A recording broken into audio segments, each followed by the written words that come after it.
Hello, everybody. And that's not how it starts. Why do I always have trouble with this? Wow. On this episode of the podcast, I'm going to talk about medication, Easter, and challenges. So let's get into it. Hello, everybody, and welcome back to another episode of Luke Who's Talking podcast, episode 94. Can you believe that? 94 episodes. Wow. 94. Anyway, let's get into the first thing. Now, not last week, but the week before. Yeah, when there was supposed to be an episode. Now, there wasn't one. That is purely because I forgot. I wasn't sure if it was a podcast week or not. And I was having a crisis, so I don't actually have a legit reason why there wasn't a show for you. Anyway, moving on. But on the last episode, I talked about a particular drug getting listed on the PBS. Now, it's the Pharmaceutical Benefits Scheme. So here we have in Australia. So if you go to your doctor, you get a script for a particular drug. And if you have a Medicare card, which everybody has, or a healthcare card or whatever, you can get prescriptions at a reduced cost. Now, it depends. It can be like $6 or 20 or however much it is. It depends on what your level of, I won't say your level of care, but it depends if you're a pensioner or if you just have or whatever. You know? Anyway, so you don't have to pay full whack. That's what I'm getting at. Now, there was a drug put on there about a month ago, 8 weeks ago probably, 6 weeks, some time ago, a couple of weeks ago, that I could take. Now, it was a new CF drug, and it was called Trikafta. Now, I have started on it. I think this is my third week on the new drug. So, I'll just give you a brief update on how that's going. And I would say, generally, it's going well. I have not had...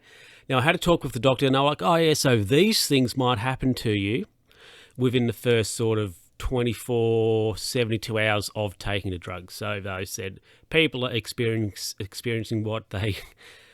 a purge, which is you just basically bringing up a heap of stuff. Runny nose, maybe some problems or some... things happening with your stool and your bowels and that sort of stuff. But I had a runny nose the day I took it. It was about lunchtime. Because how it works is you have to take 2 pills in the morning, and then you have to take 2 pills you only have to take 1. And there's a pill to have in the evenings, and you have to have them about 12 hours apart. So it's, like that. So it takes it's pretty well instant. So after I had my morning medication, it was maybe about midday, lunchtime or so, my nose started to run. But apart from that, I have not really had any side effects, which has been good. And I'd been thinking about, because I'm not sure within myself, like, I couldn't really say I have noticed a change too much. Why is that? I don't know. I would say generally I'm probably pretty healthy and look after myself quite well. So maybe if I was somebody whom was maybe a little bit more unwell, for example, or had a few more problems, I would probably notice more of a change with things. But I haven't, which is... you'd have to say good. Now, however, I think there are some things I have, because I was trying to think the other day, is there anything I've noticed within myself? And I think that I'm probably doing things like, like the throat clearing less, and maybe a bit less coughing. But apart from that, I would have to say I personally have not noticed any change. Now, and I've just hit the mic stand. Now, it'll be interesting when I start to have some tests to see what changes the meds have made. Before I started them, I had to have a couple of tests for like a baseline. And then once you're on the medication for, a couple of months, 2 months or whatever, you have to do those tests again to see where you're at, to see where you're trending. So it'll be interesting to see what, if any, difference there is. Now, there is one test I can actually do at home here. I have a machine, and I'm pointing up above me because I have a shelf up there now. I have a machine where I can do a lung function test. So I could see if my capacity in that aspect has changed any, because I do have a machine here I can do that on. And I have, I did that before I started this new med. So I could look to see if I have improved in that aspect. I need a new mic stand that doesn't have these ugly springs on the outside. So if I'm going all jazz handy and hit it, it doesn't go ping. Anyway, everybody, let's get to the next story. Well, it's not really a story. It's more of a thought, which that's basically what the podcast is, isn't it? My thoughts. Now, a couple of weeks ago or a month, however long ago, we had Easter. And, what happens at Easter? You get chocolate, you eat it, you love it. Except if you don't like chocolate, you don't love it. But anyway, now this gave me a thought. At Christmas time, you got a Christmas tree, you got Christmas lights, you got all that jazzy decorations. Why doesn't Easter have decorations? Why isn't there like an Easter tree of sorts? What is the Christmas tree equivalent for Easter? Putting a big bunny in your yard? Like what? There's got to be something, surely. And also with Christmas lights, what's like the Easter light? The Easter light? What's the Easter equivalent to Christmas lights? Surely there's got to be something people can do to make their, jazz up their houses, or just have Easter decorations. You might see you might go to a shop. People have got, the start of December, Christmas hats on. Staff wear Christmas hats. But when Easter comes, you might see a person wear bunny ears. That's about as far as it goes. What are the Easter carols? Are there any? I wish you a Merry Easter. I wish you. Where's the Easter fanfare in that aspect? All you got at Easter, right? You got Easter eggs and you got hot cross buns. You don't have carols. You don't have decorations. You don't have all that other ridiculousness that Christmas has. So this is what we need to do as a society. We need to absolutely explode Easter into like an absolute commercial thing. Juggernaut, might not be, but I'm struggling for words. As the same as Christmas. What are you on board? Let's come up with like an Easter carol. We need an Easter carol, I think. Anyway, everybody. I know a listener who could probably put together an Easter carol. They could probably do it. Anyway, everybody, let's get to the next little thought process. Welcome back, everybody. Not that you've actually been anywhere, but maybe you did pause the show. You've gone and you've done something and you're back. I mean, I don't know what you're doing when you're listening to this, okay? Or even watching it, of course, because you can hop onto YouTube's and watch this if you want. Now, everybody, last year, you may remember now, this is back in episode 72.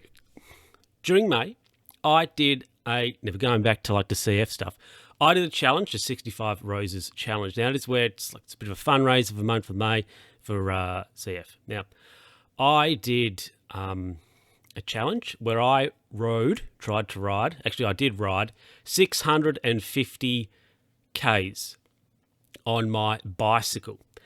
Now, this year, I'm doing a 65 Roses challenge again, and I'm still trying to ride the 650 Ks. I've done, at the time of recording, which is Tuesday, so I'm recording this on the 10th, right?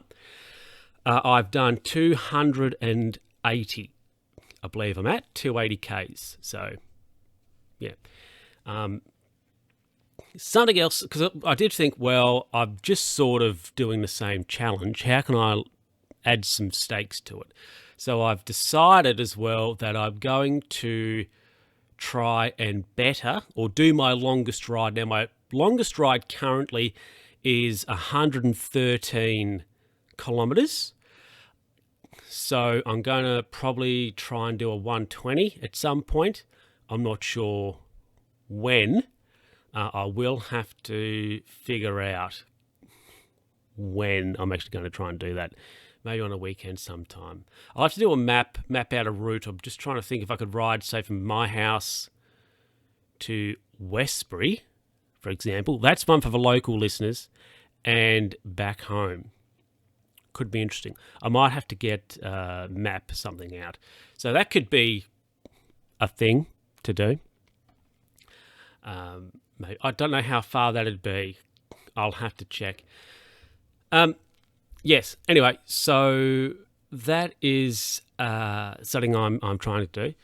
Ride the 650Ks. Also, now last year, my goal was to raise $650, but to actually manage to get 1,000. So I thought, I'll see if I can raise $1,000 doolittles this year too, which. Yeah, I'm a quarter of the way there, I believe. Yes, thanks to some people who have given me a few buckaroonies, I have managed to get that. Well, it's got to $250 or so, about a quarter of the way. So yeah, that's that. Now I'll put a link down below if you would like to donate. Now, if you do not want to, or you can't for whatever reason. That's fine. It's okay. However, I will ask a favour of you. If you can't donate, could you please share the link on your socials? That would be very good if you could do that. Now, I know I see people trying to get donations for stuff all the time. And you just think, I don't like, there's always charities and things asking, and it gets a bit much at times. So I get it. So that's why I'm saying if you can't or don't want to support financially, could you share the link to your socials instead? I think that is a reasonable sort of compromise, is that the word? I think that's a reasonable, thing to do. I don't think it's asking too much.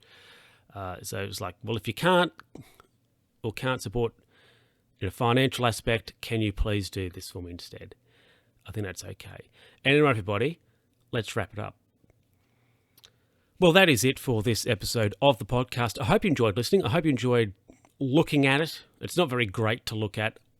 I will admit that. I need to, I don't know. One day I might have a absolute dank setup. But until that day, you've got to put up with the Logitech. I don't even know what it is. Where's the box? Squeaky chair as well. The Logitech C922 Pro HD Stream Cam. That cost me $1 million last year. When you couldn't buy anything. You still can't buy much either, that's for sure. I mean, yeah. Anyway, everybody, that is enough for me. I'm waffling. Thank you very much for listening. Thank you very much for watching, and I will see you next time. Also, thank you very much for supporting as well.